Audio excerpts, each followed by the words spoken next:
We're still working on 15-4. Now we're at step 3. Step 3 is actually calculating the federal income tax. So the first thing that they want us to do, if you look, is they want us to total the income statement credit columns. To do that, what you're going to need to do is you're going to actually open this up and you're going to find the account title income summary. So I'm just going to scroll up. You see income summary for 1625? Income summary is the first amount that you're going to see on your income statement. So when they ask you to add up the debits and the credits, what they're talking about is income summary all the way down to interest income. So it's going to include sales, sales discounts, sales returns and allowances, purchase discounts, purchase returns and allowances, advertising, credit card fee, depreciation on both the office and store equipment, insurance, all your expenses, and it's going to go all the way down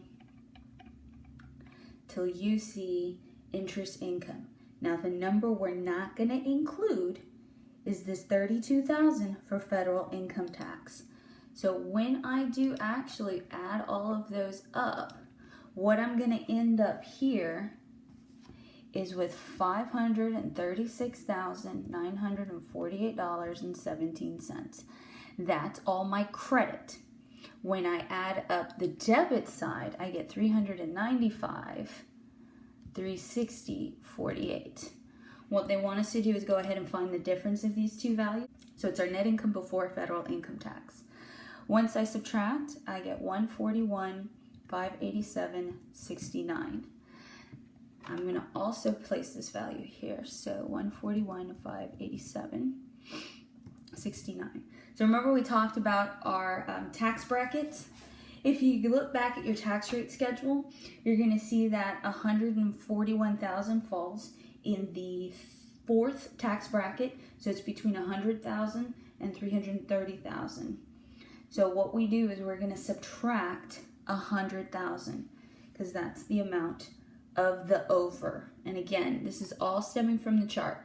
If you're wondering what the chart looks like, you can go to the textbook. So you would go chapters, scroll down to chapter 15. And then as you see the table of contents, when we go into 4, what this is the calculating federal income tax. And it'll take you right to this chart. So here's the chart that I'm talking about. So if you look, you'll see that it's got the 100,000 highlighted. And what we're doing is the of amount over, that's what we subtract. And then our percent is going to be 39. And then we're looking at 22,250. So that's where I'm getting this information from. Really easy to find in the book. So if we go back, first thing I'm going to do is the amount of over. So 100,000. So once I do that subtraction, I have 41,587.69. My tax rate was 39%, so I'm going to multiply that. So my marginal income tax is $16,219.20. Now remember, we already accounted for $22,250. So I'm going to add this new marginal income, and that's going to tell me my total income tax, $16,219.20.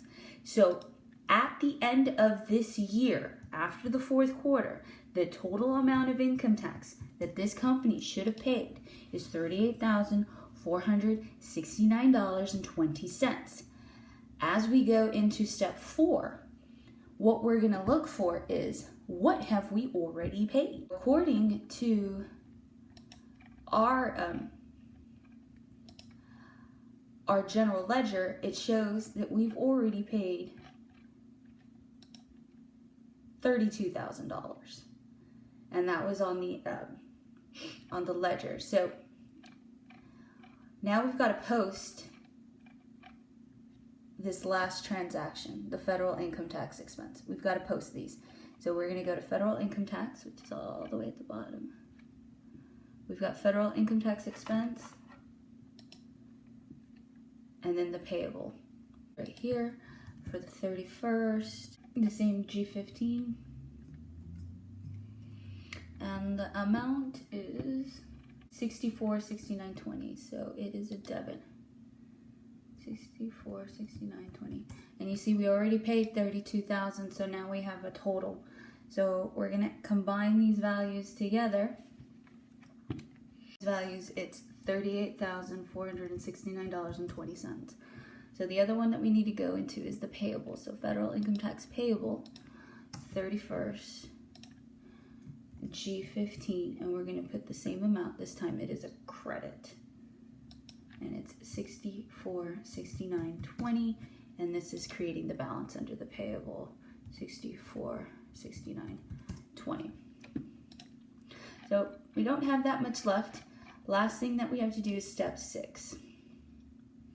Don't forget to post your reference numbers. Looks like I forgot to do that. So don't forget to put the 6205 and the 2170 like I did. Easy points to lose. You don't want to do that.